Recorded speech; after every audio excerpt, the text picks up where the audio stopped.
हाय सांग मैंने जय माँ पाटगंडा आपण मैंने केनता अच्छन आमे सभी भल अच्छू आर आशा करें आपण मैंने बहुत भल थे आज ठानु पंचक स्टार्ट हो गला आपण मैंने तो जान तो पंचुक 5 दिन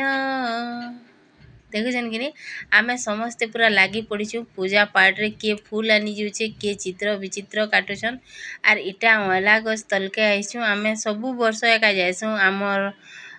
बेरके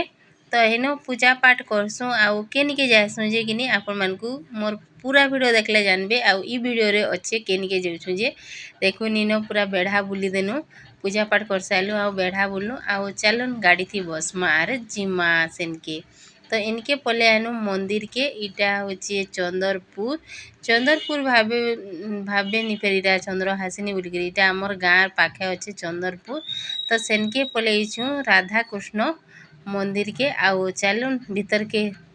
माँ राधार पाद दर्शन करदेवे दर्शन कले परे आजिका बढ़िया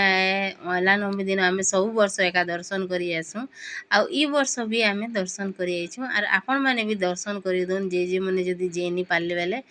आउ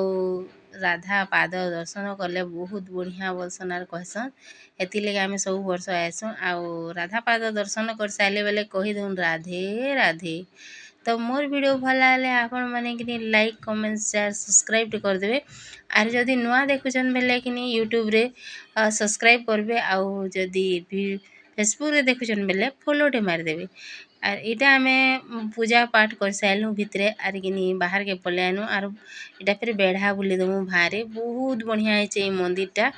और कि ई पुरोहित कि पूरा बहुत बढ़िया गीत भी गाउथुसन पूरा मन शांति लगी आसी हेन कि जीव मंदिर के बेले पूरा बढ़िया लगसी 5-10 मिनट पूरा पूजा करसन आउ गीत गायसन भी बहुत बढ़िया लगसी बढ़िया से गायसन तो आम इन गीत गुता गायलु पालिया थर बसन फिर पालिया पुली धरलु आउ कि पले आनु फिर क्या घर